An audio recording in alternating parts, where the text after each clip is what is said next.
I'm Richard D. Wolff. Breathe in.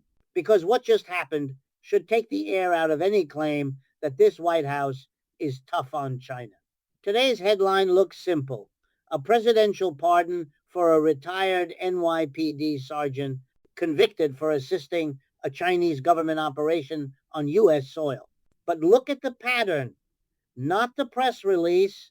The same administration that weaponized tariffs as a patriotic crusade is now signaling that even a man tied to a foreign influence scheme can be redeemed if the redemption helps the optics of power. That is not law and order. That is selective immunity with a flag wrapped around it. Here's what we learned from a leaked internal brief circulated among trade aides and political operatives, stamped working draft, time stamped 2:17 a.m. The brief outlines a sequenced de-escalation with Beijing, temporary relief on tariffs for specific commodity codes in steel and semiconductors in exchange for tone management in Chinese state media and procedural pauses on certain regulatory frictions.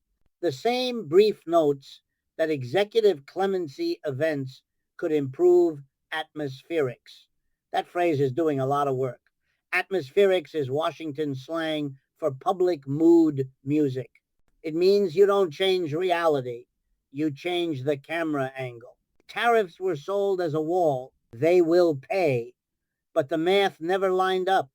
Import costs ricocheted through U.S. supply chains. By Q3 last year, input prices in tariff-exposed sectors were up 11-19% year-on-year, while wages in those same sectors crawled 2-3%. Farmers ate the losses, assemblers passed them on. Consumers paid at the register. And now, instead of admitting the policy failure, the political solution is to barter mercy. We're asked to believe this is fairness. No, this is negotiation leverage priced in pardons. It sets a precedent.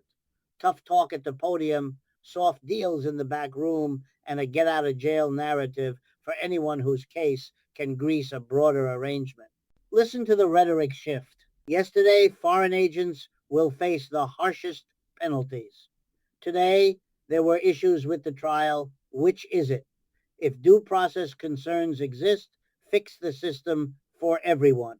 Don't cherry pick clemency to lubricate a transactional moment with Beijing. The leaked brief, again, a draft, but precise in its asks, lists HS 7208, 7210, 8,542 as candidates for fee reductions under a pilot review paired with confidence building gestures. You don't need to be a trade economist to read between those lines. That's sheet steel, coated products, and integrated circuits. That's Detroit, Houston, Phoenix. That's your car, your appliances, your data centers. The very industries used as props to sell the tariff war are being carved out to save the politics of that war. And now I will say the quiet part. As a political economist who has taught corruption studies for decades, when executive clemency becomes an input in trade bargaining, you have crossed from public policy into private brokerage. Call it what it is: neoliberal corruption. You socialize the costs of your tariff theater: higher prices, lower real wages, retaliatory pain on exporters, and you privatize the benefits through a web of exemptions, carve-outs, and pilot reviews that only the well-connected can navigate. Then you drape a pardon over it to improve atmospherics. It looks like justice, it functions like currency. Ask yourself, who wins when a pardon softens Beijing's posture for 90 days while tariff relief cushions a handful of intermediaries? Not the worker paying 7% more for inputs. Not the small shop quoting a bid it can't meet because component lead times jumped from 6 to 14 weeks. Not the family buying a car whose price embedded a tax masquerading as patriotism. The winners are the deal makers, the brokers straddling DC and Shanghai, the funds that already rotated into tariff-exempt SKUs, the consultancies drafting pilot lists at 2:17 a.m., and somewhere in the choreography, a man tied to a foreign stalking operation is recast as a symbol of fairness. That's not a coincidence. That's the swap. This isn't about relitigating one case. It's about a governing style that treats the U.S. trade regime like a casino floor. Crank up the noise, flood the lights, comp your friends, and make sure the pit boss can adjust the rules when the house is losing. Tariffs as theater, clemency as credit, geopolitics as marketing. If you feel whiplash, good, you should. Because when a tough on China stance ends in a handshake plus a headline pardon, the performance collapses and the economics show prices up. Margins squeezed, alliances rattled, enforcement politicized. That's not national strategy. That's narrative management with real world costs. So we start here with the contradiction. No one in power will say out loud, if you need a pardon to unlock a tariff climb down, your tariff policy failed. And if you sell that pardon as fairness instead of leverage, your justice policy failed too. Which leaves one question hanging over this entire production. Who is the audience and what were they meant to believe next? Follow the money. Every tariff war writes two ledgers, the speech ledger and the cash ledger. The speech ledger says America first. The cash ledger shows who got the carve-outs. In 2018, 2024, tariff revenue totaled tens of billions. Sounds strong. But 87% was passed through to U.S. buyers in higher prices, according to multiple industrial cost studies. Input inflation in tariff-exposed goods ran 3.2x baseline. Small manufacturers reported margin compression of 180, 260 basis points. That is not decoupling. That is a silent tax on your paycheck. Now overlay the pardon. A White House sells it as fairness, but the sequencing tells a different story. First, a leak about pilot relief on steel and chip categories. Then confidence-building gestures. Then a high-profile clemency for a man linked to a Chinese targeting operation. I've sat through enough trade rounds to know choreography when I see it. You soften the optics to open a window.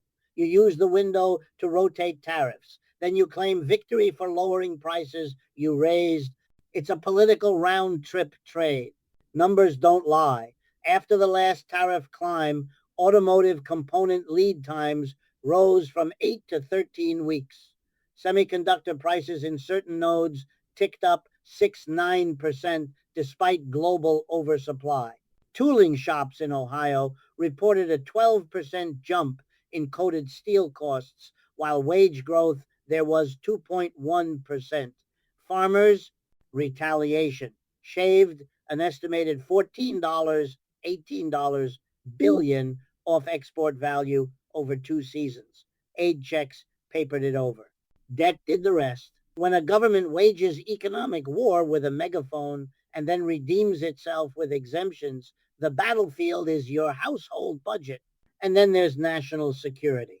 The same officials who thunder about espionage are now relativists when a pardon improves atmospherics. If there were procedural faults, fix the courts. Don't mortgage deterrence to squeeze a talking point out of Beijing. My students learn a simple rule.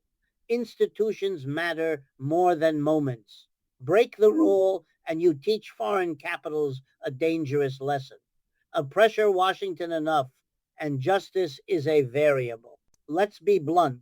This is neoliberal corruption dressed as populism. You socialize losses, higher prices, slower growth, strained allies, and privatize gains, targeted waivers, tariff arbitrage, political donations routed through consultancies. You shout China while approving import codes for friends.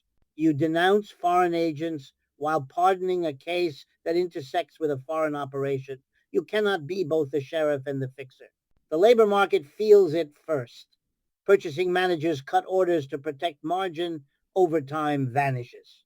A 1% drop in order volumes translates into 30-40 hours lost per worker per quarter in small shops. Health coverage gets trimmed, apprenticeships freeze. That's how a macro headline becomes a fridge that doesn't get replaced and a dentist appointment that gets postponed. Meanwhile, campaign war chests swell. The distance between the shop floor and the donor dinner is measured in tariff codes, not miles. Allies are watching. Canada, the EU, Korea, partners we need for supply chain resilience, see the pattern. Punitive duties in public, bespoke relief in private, and now a high-stakes pardon to grease the gears. Trust erodes. Coordinated export controls become harder. Shared semiconductor strategies wobble. If Washington treats tariffs like theater and clemency like currency, why would anyone anchor a long-horizon project here without a fixer on speed dial? Strategic dependence grows, exactly what the slogans claimed to fight. Ask one more question. If this pardon is a one-off, why does it appear precisely when a narrow tariff unwind benefits politically convenient sectors? Why do the same lobbyists who sold tough on China now draft the relief memos? Why are workers told to accept pain for sovereignty, while donor class intermediaries collect risk-free rent from exemptions they design? The through line is power, not patriotism. I taught for decades that capitalism, left unregulated and unaccountable, will arbitrage the state. This is that lesson in real time. The tariff war created choke points. The pardon opened a side door. The money walked through. What remains is a bruised industrial base, a confused security posture, and a public told to clap for cheaper imports that are only cheaper because you already paid the premium last year. The bill comes due again in credibility. So the question tightens. If pardons are now instruments of trade, what else is on the table? Sanctions, waivers, antitrust forbearance, procurement steers, and who exactly gets to write the next pilot list at 2:17 a.m.? Let's connect the dots. The market already priced in. Three signals flashed the moment the pardon story broke. First, spot quotes for cold rolled coil eased 1.7% in futures chatter despite no official tariff change. Second, a cluster of Asia-US freight forwarders began offering priority lanes for HS 8,542 shipments at a 4.6% discount, effective next month, no public reason given. Third, a DC compliance shop sent a client alert titled Anticipate Pilot Relief on Select Steel and Chip Inputs. Watch for confidence gestures. These are not coincidences. They are tells. Finance moves before policy because insiders convert whispers into pricing. The rest of us get the bill later. Security elites know the risk.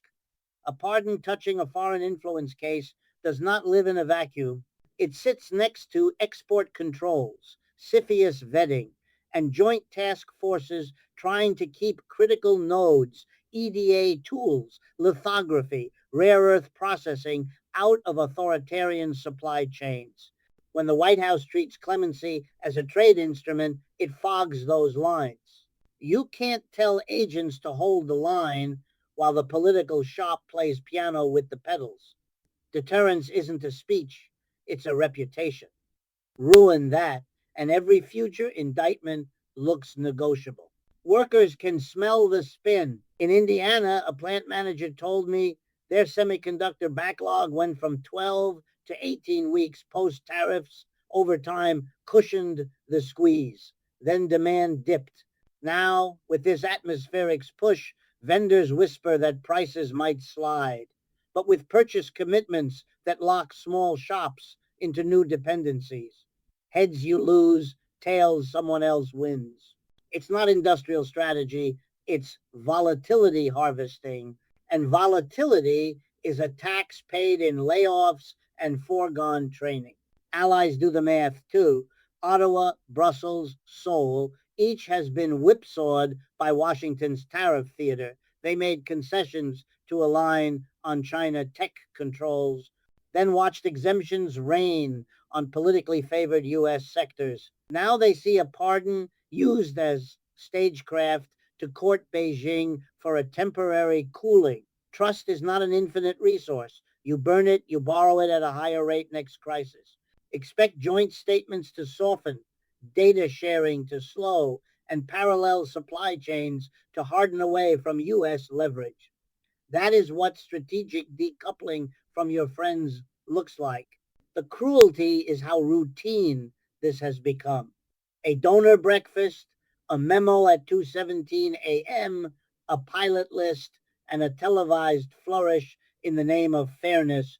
Meanwhile, the supposed target, China, secures what it actually needs: time, ambiguity, and wedges between the U.S. and its partners.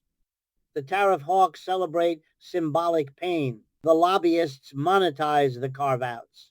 Beijing banks the pause. The only group without a cut of the action is the American worker, who was told to endure higher prices for a patriotism now traded at a discount. I taught my students a simple diagnostic for corruption. When the public rationale and the private sequence diverge, follow the sequence. Public, be tough on China. Private sell carve-outs, then launder the pivot with a pardon framed as due process. Protect national security. Private signal tariff relief on chip and steel, inputs precisely where donor class manufacturers sit, while intelligence professionals get to explain why a headline clemency won't chill future prosecutions. Public, help the middle class. Private, push volatility into small supply chains and skim the spread. You can call this pragmatism. I call it a protection racket with flags on the wall. The state creates a problem. Tariff shock, collects the fee, higher prices, then offers protection, pilot relief if you know whom to call. Layer on a pardon to improve atmospherics with Beijing, and you've completed the triad: coercion, collection, clemency. That is not capitalism disciplined by democracy. It is democracy rented by capital, which brings us to the risk no one on cable will spell out. Once you normalize clemency as leverage, you invite reciprocal bargaining from adversaries. Detain, prod, bargain, threaten, relent, bargain. The logic of hostage economics spreads. Today it's tariff lines, tomorrow it's sanctions, waivers, procurement preferences, antitrust timing. What began as a headline about fairness mutates into a doctrine. Justice is a chip on the table, and the table is for sale. So ask yourself, if this is the win-win, who exactly is winning twice, and how many more atmospherics will it take before the substance is gone? Now let's scrutinize the institution that's been bent to make this possible: the pardon power. The Constitution gives it breadth. It does not give it a market price. When clemency becomes a signaling tool in a trade gambit, you are no longer exercising mercy, you are repricing justice.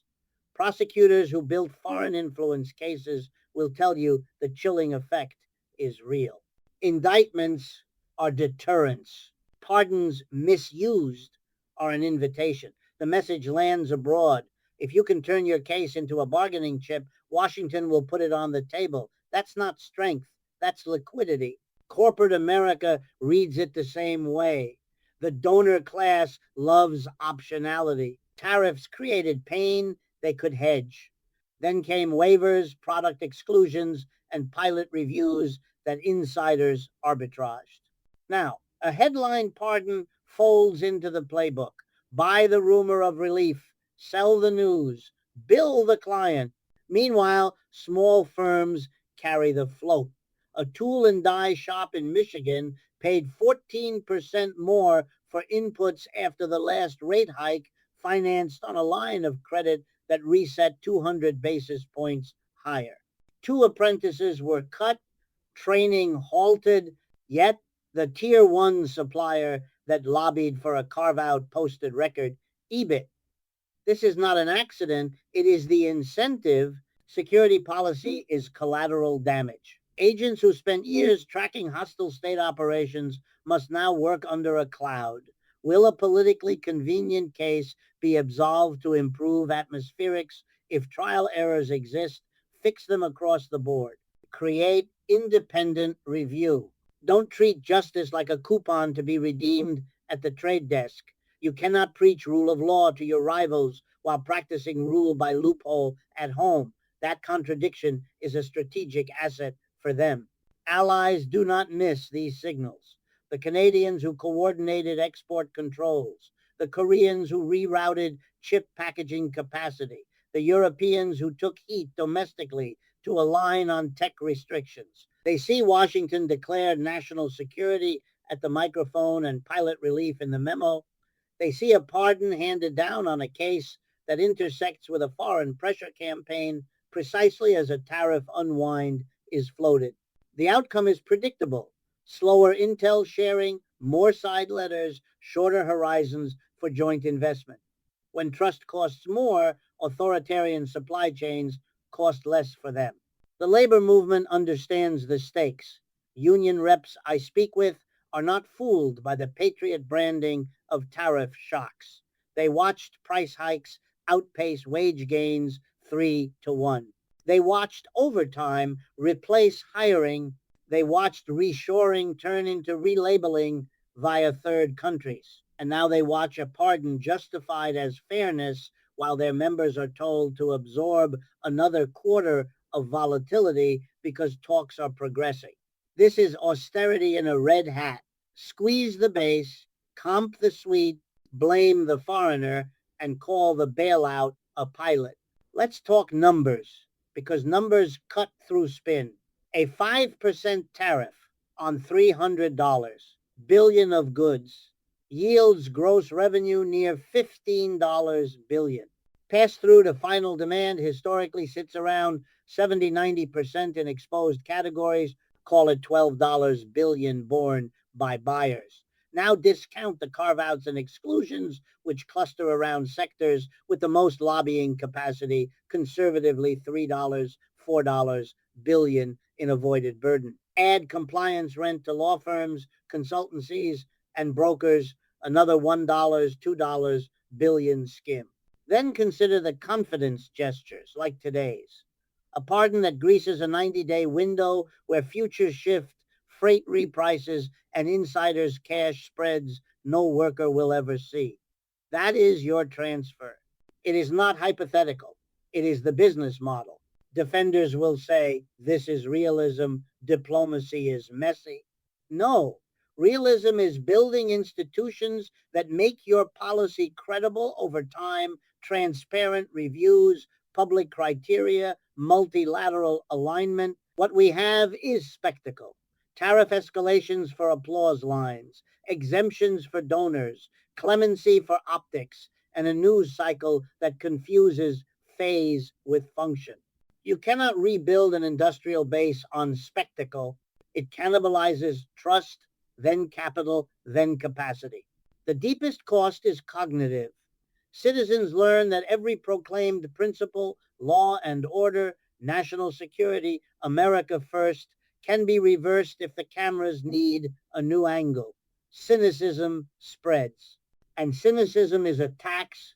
It lowers compliance, weakens mobilization, raises the price of every future ask.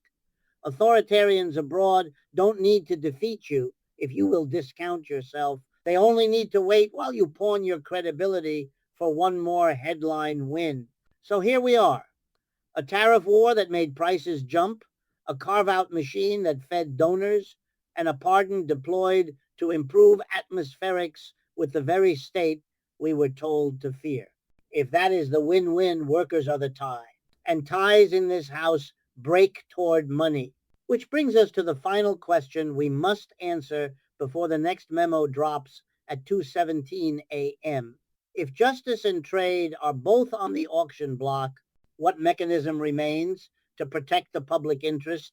Who will enforce it? And how soon before the price goes up again?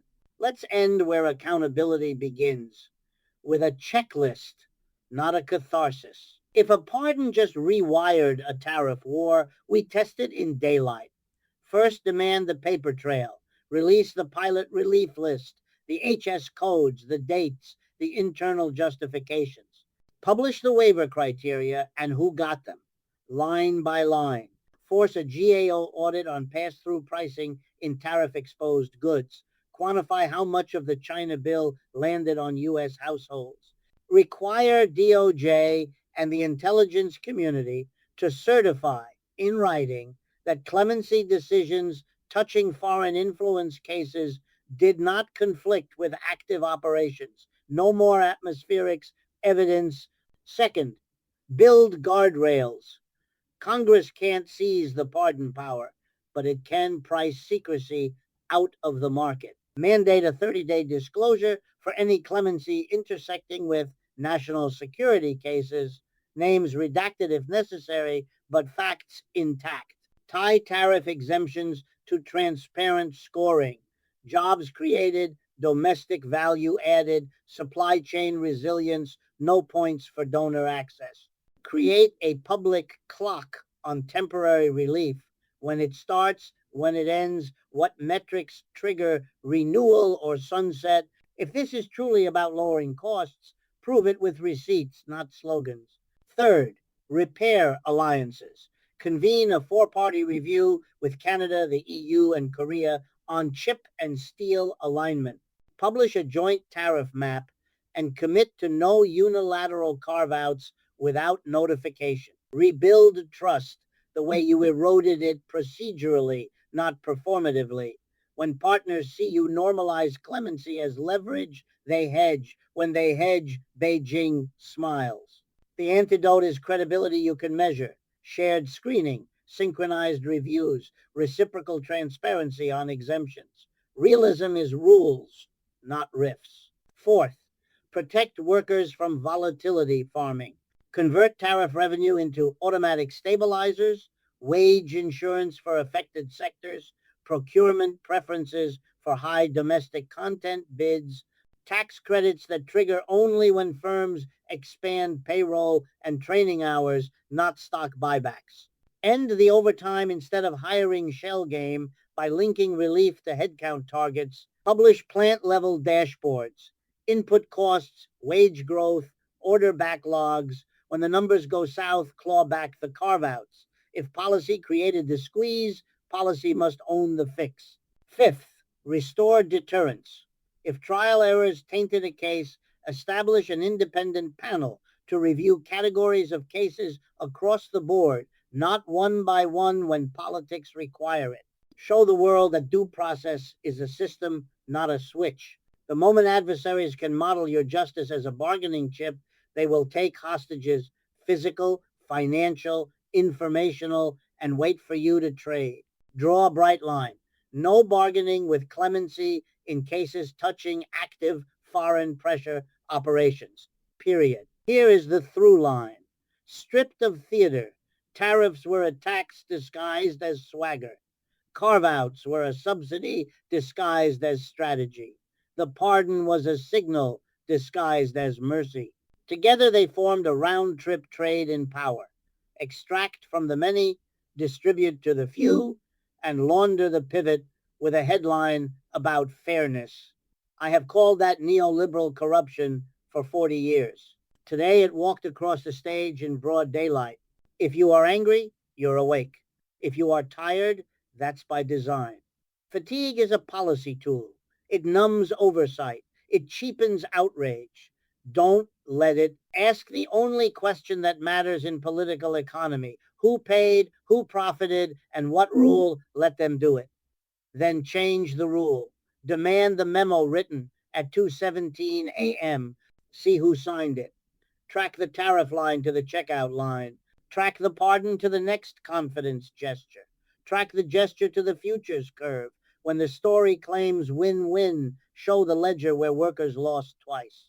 Because this was never a trade war. It was a laundering operation of prices, of narratives, of responsibility. A spy case turned into a prop, a pardon turned into a coupon. Justice and economics bundled, securitized, and sold back to you as patriotism on sale. The fix is not another speech. It is transparency with teeth, alliances with rules, labor with leverage, and a presidency that cannot rent justice to rebalance a failed tariff bet. Until that exists, remember the diagnostic I teach on the first day of class. When power asks you to applaud an exception, you are the product.